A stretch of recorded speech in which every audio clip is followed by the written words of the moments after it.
Enjoy kami, swimming kami nang! Natusok si May. Johnny. Masakit! Eh, yung naramdaman ko, baka mamatay na ako. Baka may lason mo. Sakit po. Cramps na cramps. Ay, tama. Ay, tuyom na yun.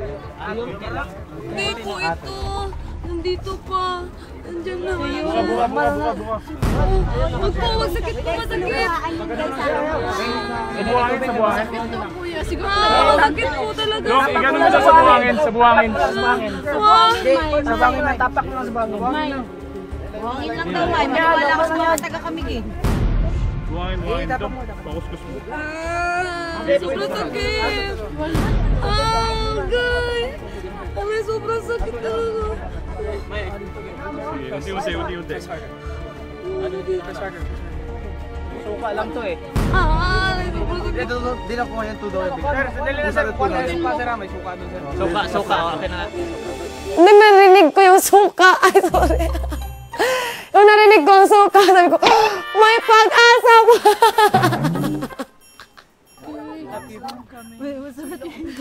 Happy homecoming! Suka ang katapat dyan! Sabi ko, Diyos, may pag-asa pa ako mabuhay. Pupunta pa ako sa CDO. Tapos yun na. Suka na. Sabi ko, my gosh! Hindi maasin kasi kinain ko. Maasin kasi mahapde. Mahapde sa sobra. Bakit ako? Uy! Mukha asin.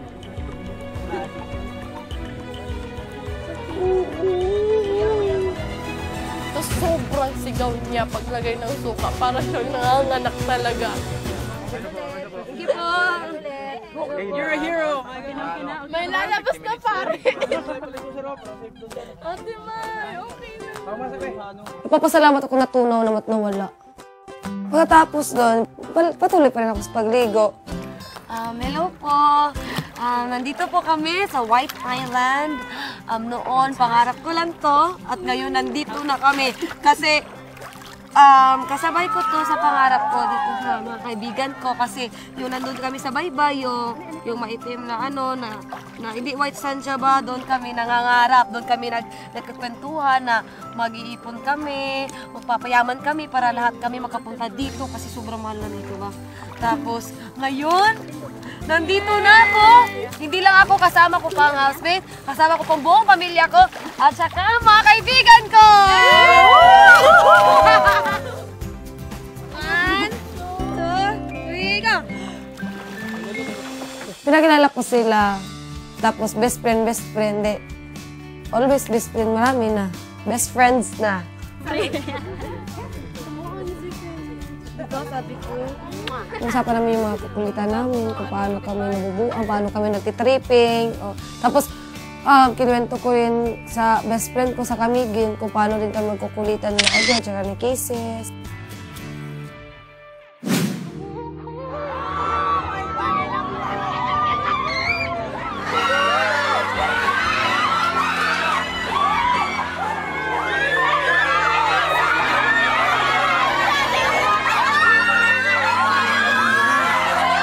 Pumunta kami dun sa office ng governor. Ang bibiro mo. Nakita na. Tinulungan niya kami doon sa Kamigin. Tinulungan niya kami na may pabuno si Papa John ng mabuti. Salamat sa iyo dahil tinulungan niya doon sila maluti yung sa buhay ng lola ko. Oo, that's why you have to be very, very grateful for them. Salamat po talaga. Sige. Tinatanawan ko sila ng utang na loob dahil tinulungan nila yung pamilya ko, lalo-lalo na yung pagburo ni Papa Joe. Pumunta kami sa cemetery of my daddy Lolo. Ay, nararamdaman ko pumunta kami sa cemetery. Nandun pa ako sa van. Naalala ko lahat. Nakakainis to. Sabi ko, ba't tayo pumunta dito pa tayo, maiyak na naman ako nito ba? Tapos, sabi ko, kakayanin ko to. Para lang may pakilala tong si Edward tsaka si Kisses for them. Kakayanin ko talaga. Hindi pa ako nakapunta dito. Okay. Sabi ko, sabi ko sa sarili ko, pigilan mo may mga, hindi man napigilan, na tumulo mang yun. Pa, kahit wala ka na. Dahil sa'yo, dito ako. Dahil sa'yo, nangarap ako. Masaya na malungkot. Malungkot ako dahil fresh pa yung sakit na naranasan ko. Miss na miss kita. Siguro dahil sa'yo, natuto akong lumabang sa buhay at mangarap ng bonggang-bongga. Kaya ngayon, sana alam kong proud na proud ka. Dahil ngayon nandito na kami, ang layo ng narating ko. At hindi yung mangyayari kung wala ka. But at the same time, masaya. Kasi may papakilala ko si Edward at si Kisses kay Papa Joe. Si Edward, isa sa pinaka-close friend ko talaga ng bonggang-bongga. Ito yung best friend ko sa bahay ni Kuya. Sila yung mga taong tumulong sa akin. Hindi kayo nawala. Nakakainis talaga. Ito yung nakapawala sa luha ko. Kung hindi ko lang talaga itong napansin, itong lapidang to. Eh! Woo! Papa Joe, oh my gosh, mali yung spelling. Entrata. Entrata. Kalain mo naman eh. Yung entrata, naging I. Sabi ko, bakit I to? Dapat ang ganda pa naman ng pagkasulat. Time Arial yun. Tawa ako, sabi ko. Bakit ano ang spelling? Tapos tawa kami. Si Papa naman eh. Siguro sinadya yung Papa Joe para hindi na ako umiyak. Siguro iyon. Tapos inaay niya na para hindi ako umiyak. Ang tigas-tigas. Intrata talaga. Dumating si Mama Ludi na may dalang flowers. Umiyak.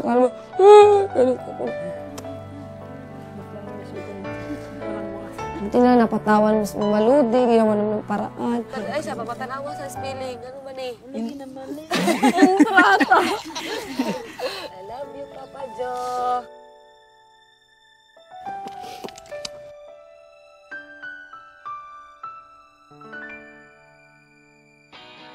Pagkatapos nun, gusto kong pinasyal ko sila sa tawag na walkway.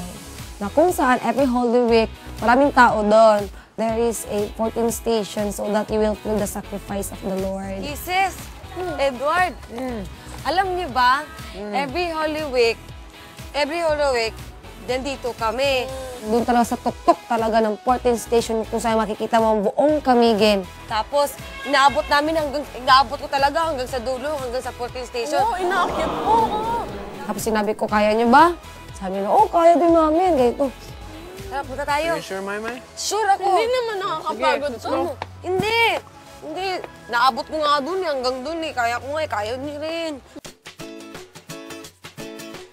Ang bigat pala sa paa. Ito, nandito na tayo sa first station.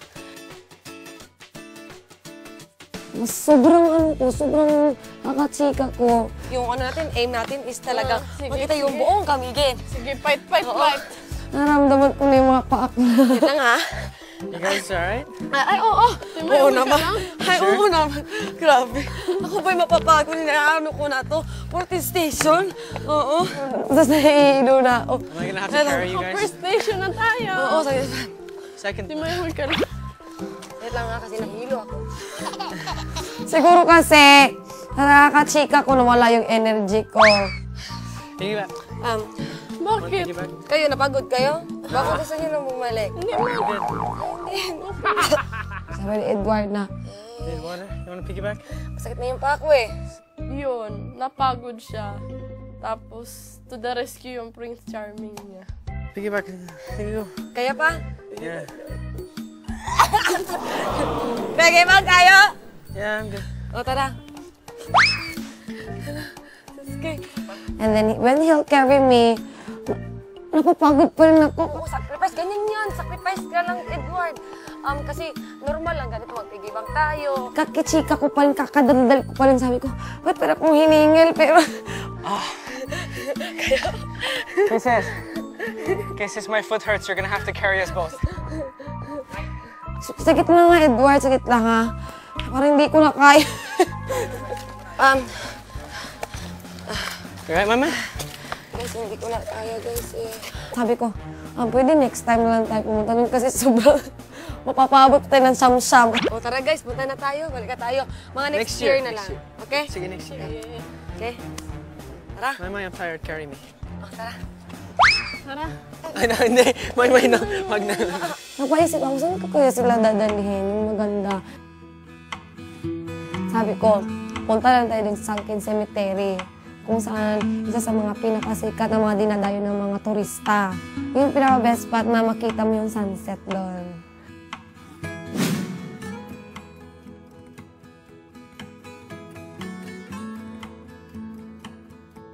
Yan yung sunset na sinasabi ko sa inyo. Dito kami, alam niyo ba, ang mga kaibigan ko, sila Javi, Patricia, mga kasin ko. Pero mostly kami tatlo, dito kami pumupunta, dito kami nagsisenti kami. Hindi maingay, peaceful siya ba? Talking-talking sa mga problema kasi pumupunta ka dito, napaka-peaceful, napaka-relax. Tapos yung problema mo talaga yung mawawala. Doon kami nagkwentuhan about sa mga nangyayari sa kami. Naiiyak ako kapag nakikita ko yung mga malapit sa puso ko. Ay, lalo-lalo na yung mga taong kilala ako, sa kung sino ako. At saka sino yung mga nakaka-appreciate sa kakayahan ko. Doon ko nasabi na walang imposible.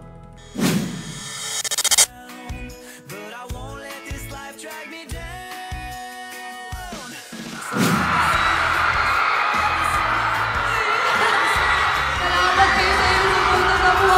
Grabe ako kalipay na napo. Dili pa ako ma-expect pa. Grabe pa.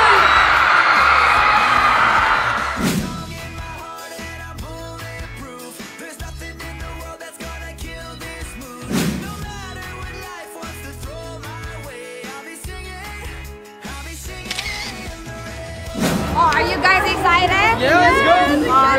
Let's go na! Woo!